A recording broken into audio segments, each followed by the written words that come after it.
Assalamu alaikum wa rahmatullah, alhamdulillah, wassalatu wassalamu ala rasulillah, wa ala alihi wa sahbihi wa man wala.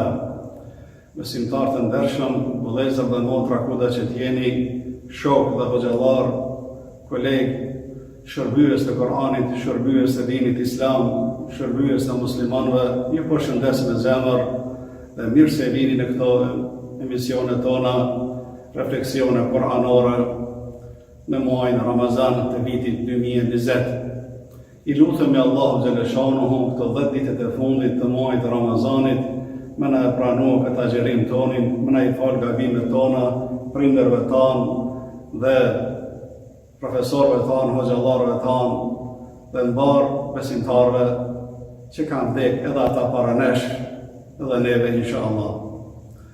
Sonte vëllezër të ndershëm, pata dëshirë këtë refleksioni numër 3 që ti bie disa shembuj sa i përket reformave që ne duhet bërë diskursit tonë fetar. Emisionet e kaluara e patëm qëllimin dhe bisedën rreth çështjes së al-maqasid ash-shar'iyye, qëllimet dhe shefësit e obligimeve të fesë islame në përgjithësi, folëm që është një shkencë e cila duhet të rinjallët përsëri në mesin tonë dhe troja tona shqiptare. Ne shqiptarët jemi larg këtyre gjërave që disa qendra islamike dhe disa shtete islame dhe arabe do të thotë këtë shkencën e al-maqasid ash-shar'iyye, qëllimet dhe objektivat e fesë islame, kanë marrë tezat e doktoraturës, të magjistraturës, kanë themeluar departamente në fakultetet e tyre dhe është të thotë ka aktivizohet kjo shkencë shumë e rëndësishme për ne në këtë kohë cilën po jetojmë.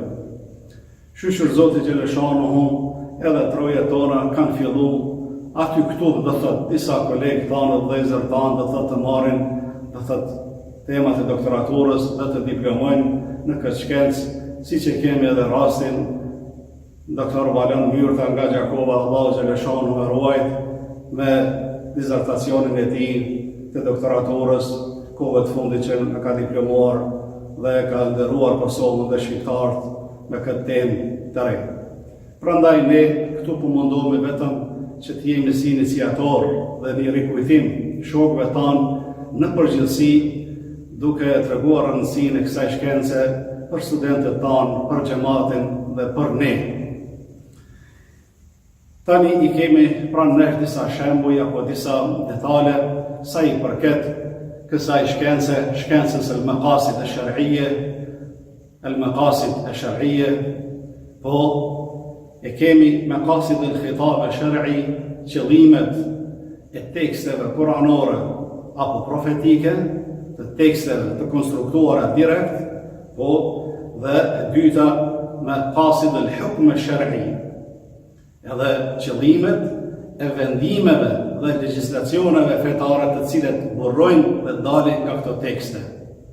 Prandaj duhet të dallojmë mes dy gjërave në këtë shkencë. Do thotë qëllimet e teksteve kuranore apo profetike, çka ngërthejnë në vete, çka nën kuptojnë do thotë, si duhet kuptuar teksti në gjuhën arabe, a qëllimi urdhër, a qëllimi i preferuar, a qëllimi do thotë ndales, a qëllimi do thotë vetëm lejim të përgjithshëm. Këto kanë do thotë disa detaje që ndoshta herave tjera do t'i komentojmë. Po edhe qëllimi tjetër që duhet kuptuar të objektivave të fesë islame është nëse on qëllimi ndalesa tani me qasid al-hukm ash-shar'i, kjo ndalesë çka do të thotë, si të kuptohet dhe si të realizohet në jetën tonë. I kemi në duar tona disa shembuj, si për shembull ajetit kuranor të Allahu xhaleshanuhu, inna Allaha ashtara min al-mu'minina anfusahum wa amwalahum bi anna lahumul janna yuqatiluna fi sabilillah fayaqtuluna wa yuqtalun wa'dan alayhi haqqan fi at-taurati wal-injili wal-Qur'an wa man awfa bi'ahdi min Allah fastabshiru bi bay'ikum alladhi bay'atum bih. Ila akhir al-ayat në fund ajeteve të surës at-Tauba. Çka nuk kupton fi ajet kuranor Allahu i ka blerë prej besimtarëve shpirtrat e tyre dhe pasurinë e tyre. Çka nën kupton këtu blerja? Kjo është ai teksti formal, dhe thot i teksteve të shariatit të Kur'anit. A në kupton blerje e zakonshme që ka kuptojmë ne, apo në kupton dhe blerje lloj tjetër?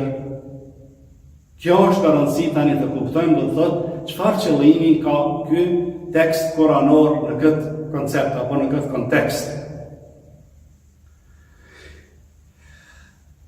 Ajeti tjetër e kemi në surët al-Baqara, ku Allahu Gjeleshanuhu e përmend rastin e Musait a.s. kur i thot popullit të tij beni Israilve: "Wa idh qala Musa li qawmihi ya qawm innakum zalamtum anfusakum bi-ittikhadikum al-'ijl fatubu ila bari'ikum faqtulu anfusakum dhalikum khayrun lakum 'inda bari'ikum fataba 'alaykum innahu huwa at-tawwabur rahim." Dhe për kujton rastin e Musës apo Musait a.s. kur i tha beni Israilve, dhe thot i tharve të librit të Teuratit, djeksat, ata cilët e ndoqën Musën a.s.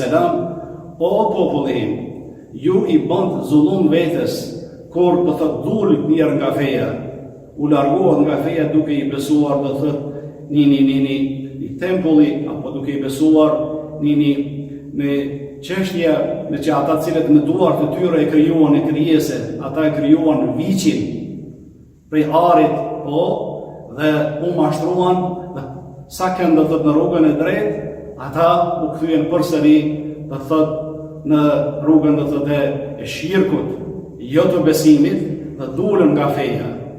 E tani Musa a.s. kur erdh nga Turi Sinaja, do thot që kishte takimin me Allahun Gjeleshanuhu, ju tha atyre, do thot ju i bët zullum vetes, prandaj bëni tobe te Allahu Gjeleshanuhu. Si me bë tobe? Faqtulu anfusakum, mbytni veten tuaj. E tani këtu pyetja shtrohet mes dietarëve dhe komentatorëve të Kuranit: a duhet mbytur fizikisht, më të lahet të gjitha gjunahet, më të spastrove, do thot zemra prej të tërë gjunaheve, apo qëllimi i mbytjes këtu me mbyt epshin dhe egon tënde, nefsin tënd? Do thot këtu kanë një pjesë apo kanë një fushë e cila do thot duhet hulumtuar dhe duhet kuptuar mirë qëllimin dhe objektimin do thot e tekstit kuranor. Çka po nën kupton Allahu Gjeleshanuhu me këtë fjalë faqtulu anfusakum, mbytë veten tuaj? A lejon Allahu Gjeleshanuhu gjakderdhjen? A lejon Allahu Gjeleshanuhu mbytjen e njeriut në lojë gjunahet? Këtu rrjedh tani rëndësia e këtij hukmi së shariatit, të cilët na sot po flasim për këtë çështje, do thot çështje objektivave të fesë islame. Shembulli tjetër përsëri konkretizon këtë çështje akoma më mirë, ku Allahu Gjeleshanuhu në shumë ajete të Kur'anit ndalon kamatën, alladhina ya'kuluna ar-riba, ata cilët edhe hajnë kamatën. Ajeti tjetër: ya ayyuhalladhina amanu la ta'kulu ar-riba adha'afan mudha'afa, mos e hani kamatën do të shumë fisht, si ka qenë në jahilijet. Po, çka nuk kupton këtu ngrënia e kamatës? A nuk kupton ngrënien e kamatës do thot si ushqim i rëndomt në tryezë, në pjatë, apo nuk kupton ky ajet kuranor çfarë qëllimi ka, çfarë objektive ka, do thot ngrënia e kamatës dhe ndalesa për ngrënjes e kamatës? A nuk kupton do thot mu marr me kamat, apo me përdor kamatën, apo me rujt kamatën në gjiro llogarinë tënde? Gjitha këto temat e nxehta si po i shihni janë shumë më rëndësi në këtë shkencë të cilën pothuajse është e vdekur në trojet tona, shkenca e objektivave të shariatit islam. Çfarë qëllimi ka? Çfarë mshefet në këtë ajet kuranor? Do të çka nuk kupton ky ajet kuranor me këto urdhresa apo me këto obligime të shpallura nga Allahu Gjeleshanuhu. Imam Ibn al-Qayyimi, studenti i njohur Imam Ibn Taymijes, qysh herët, shekujt e hershme, në shekullin e 7 Hijri, do thotë para 700 viteve, shpesh herë dhe pyetjet ju kanë drejtuar atij, çfarë qëllimi, do thotë, madha arada Allah, po çfarë qëllimi ka pas Allahu xhaleshanu, çka ka dëshiruar nga këto objektiva, nga këto ligje, edhe shpesh herë pyetje ka ardhur, çka ka thënë. Prandaj ka dallim të madh, çka ka thënë dhe çka ka dashur, çka ka pas për qëllim. E këtu tani mi definu këto çështje, mi komentu këto çështje të rëndësishme, apo që janë delikate, është obligimi i hoxhallarëve, është obligim të thotë studentëve, është obligimi i profesorëve dhe dietarëve të cilët të ulen në stryjesë dhe t'i qartësojnë këto gjërat për xhamatin, për popullin, në tërësi edhe për muslimanët, në mënyrë që mos jetë do thotë aty ndonjë hapësirë e keq kuptimit, sa është me rëndësi me kuptu do thotë qëllimin e ajeteve kuranore, qëllimin e teksteve kuranore dhe profetike, dhe është me qëllim sepse gjuha arabe është një gjuhë shumë interesante dhe jo e lehtë për të kuptuar, prandaj edhe këtu rrjedhin edhe gabimet të cilët shfaqen gjatë përkthimeve të Kuranit nga hoxhallarët tanë, nga shokët tanë, nga do thotë persona të ndryshëm të cilët i hinë kësaj fusheje dhe marrin atë përkthimin bukfal të arabishtës të teksteve kuranore dhe shpesh herë kemi raste, kemi argumente që përkthimi del në domethënë krejt tjetër, jo çka ka dashur Allahu xhaleshanu, larg kontekstit, larg qëllimit. Vallë shtrohet pyetja, pse ky gabim u bë? Pse mungesa e kësaj shkenceje, mungesa e një të njohurit të shkencës e ilmul maqasid, shkenca e objektivave të shariatit islam, dhe thotë rrjedhin këto pasoja të cilat na sot po i hasim. Rasti tjetër ku Allahu xhaleshanuhu i ndalon Beni Israil ditën e shtunë në Kur'an, do thotë, po për mos me gjujt peshkatim apo për me zën, do thotë gjahën në det, mos zën peshqi. Dita e shtunë ju ka ndaluar atyre, do thotë peshkimi. Çka kanë bërë tani Beni Israil? Po ditën e shtunë në mbrëmje, se çdo shtunë ka pas zakon që deti do thotë edhe peshqit dhe delfinët dhe të gjitha krijesat detare kanë dalë mbrektet dhe ka qenë ditë do thotë që kanë gjujt shumë dhe kanë zënë shumë peshqi. E Allahu xhaleshanu për shumë mençuri, po e ka ndaluar këtë peshkim ditën e shtunë. Çka kanë bërë tani Beni Israil? Po ditën e shtunë në mbrëmje i kanë lërë jetin, po dhe kur kanë ardhur të valët e detit, peshqit të gjithë do thotë janë zonë dhe kanë ngjerë do thotë në rrjet të tyre. E këta çka kanë bërë Beni Israil? Ditën e diell, nesrit kanë shku dhe i kanë tubuar peshqit, do thotë me tona peshqi. Dhe tani shtrohet pyetja, a kanë bëj hile Beni Israil këtë çështje? A kanë manipulu me ajetet kuranore? Çka ka qenë qëllimi e Allahu xhaleshanu kur i ka thënë atyre, ndalohuni nga peshkimi ditën e shtunë? Ha? Këtu tani shtrohet pyetja. Ti mundesh me bë hile mua apo dikujt tjetër në aspektin formal, mirë po te Allahu xhaleshanu, këto hilet nuk pranohen dhe do thotë janë të qarta. E normal, çdo kush që ka pak kuptim të fesë islame, pak njohuri të fesë islame, e kupton që këto është një manipulim, këto është një dredhi, këto është do thotë një lojë të cilët Beni Israil, po izraelitët apo ndjekësit e Hazreti Musës që kanë punë jetën e tyre dhe me pejgamberët. Ditën e shtunë e kanë lërë jetin, po aty peshqit të gjithë janë bllokuar, nesër pas e ditën e diell dhe kanë thënë ja pra na e kemi praktiku ligjin e Zotit xhaleshanu, ditën e shtunë ka thënë Zoti mos me zon peshqi, edhe na nuk kemi zon. Po çka keni bërë ju? Po e keni lërë jetin aty.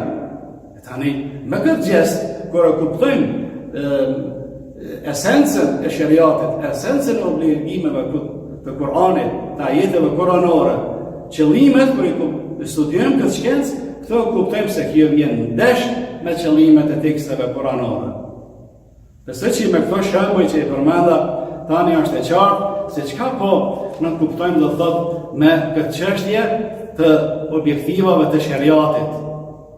E shumë ajete ka, edhe shkencën e tefsirit të Kur'anit, komentimet të Kur'anit, inshallah, do t'i përmendim disa shembuj, dhe ndoshta edhe është mirë të ilustrojmë disa shembuj ku ka pas edhe gabime në përkthime të Kur'anit në gjuhën shqipe, shkaku do thot i këtyre problemeve dhe mos njohje së gjuhës arabe, dhe stilit të gjuhës arabe, metaforike, alegorike, do të alegorin e tjera.